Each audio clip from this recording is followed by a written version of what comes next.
when this article or when this story came my way through the Yahoo News app, I must say it caught me a little bit by surprise. But now looking at it, I shouldn't have been so shocked, but I guess because of the circumstances that the world is facing right now with this virus, I guess it was a little bit shocking. And I was wondering if it would ever happen. So, in this picture, you see a man by the name of Gabriel Wortman. He's 55 years of age. And I'm sorry, he's not 55, he's 51. And he's from Nova Scotia, Canada, or he's in Nova Scotia, Canada. And this is the first mass shooting to happen, as far as we know, while this pandemic has been going on. And I'm talking about on this continent of North America. And I think that was the surprising part for me. And I had actually, when I posted it up on Twitter, I said, well, at least he practiced social distancing, because I don't think he actually ran up on the people and was within less than 6 feet of them to actually shoot these individuals. Now, as of now, they're saying that there's only 10 people who have been killed by this man, at least, but they said they don't have a final death count. But I'm going to go ahead and read this article and see what else we can come up with. A 51-year-old man went on a shooting rampage across the northern part of the Canadian province of Nova Scotia Sunday, killing at least 10 people, including a policewoman. Officials said the suspected shooter was also dead. The man was identified as Gabriel Wortman, and authorities said he disguised himself as a police officer in uniform at one point and mocked up a car to make it seem like a Royal Canadian Mounted Police cruiser. He was arrested by the RCMP in a gas station in Enfield, Nova Scotia, northwest of downtown Halifax.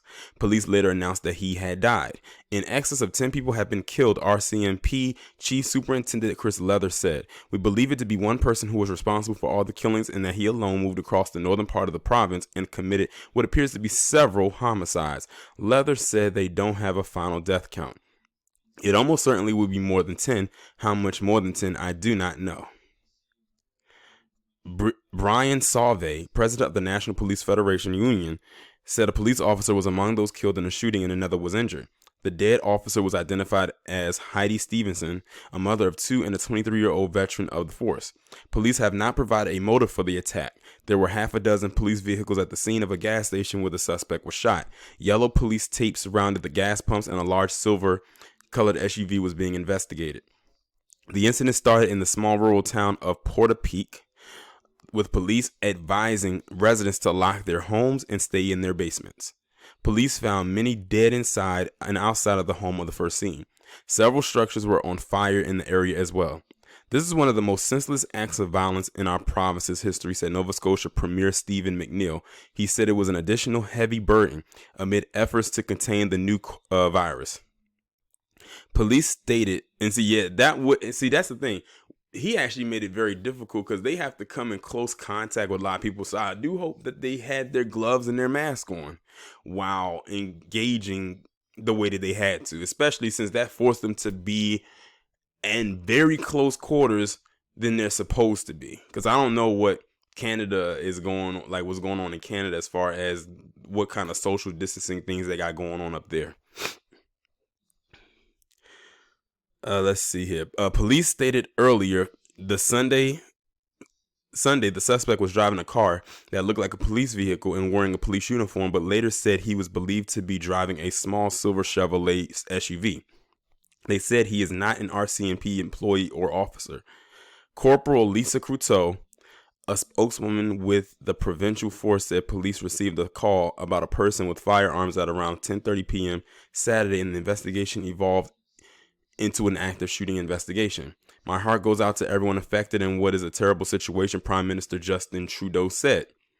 Christine Mills, a resident of the town, said it had been a frightening night for the small town with armed police patrolling the streets. In the morning, helicopters flew overhead searching for the suspect. I feel better now to know that he's in custody. Well, this must be old because they said he's dead, and then this one's saying that he's in custody. It's nerve-wracking because you don't know if somebody has lost their mind and is going to beat in your front door.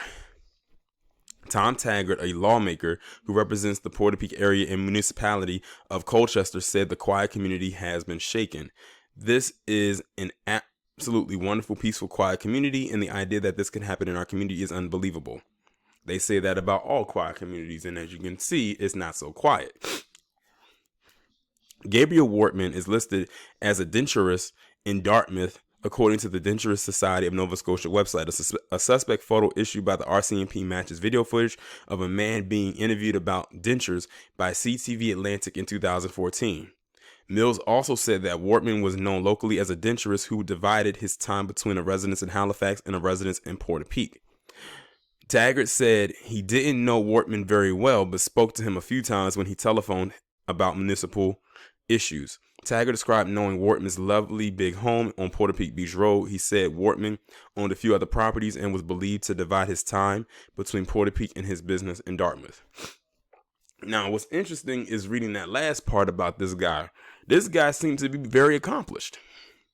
Like he had a lot of his affairs in order, or did he?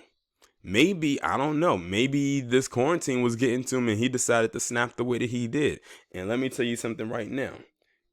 I'm not saying that was the reason. We'll probably never know because according to this, he is deceased. But let's just say that that was the reason. I will not be surprised if more stuff like this happens over time. It's going to be like a modern purge out here. You see what's going on in Detroit and other various places. So I wouldn't be surprised in the least bit if that does occur, if that does happen. But y'all let me know what y'all think about this down in the comments. Like, share, subscribe. Make sure you follow me on Twitter if you haven't done so already. Have your notifications turned on, and I'll talk to you in the next one.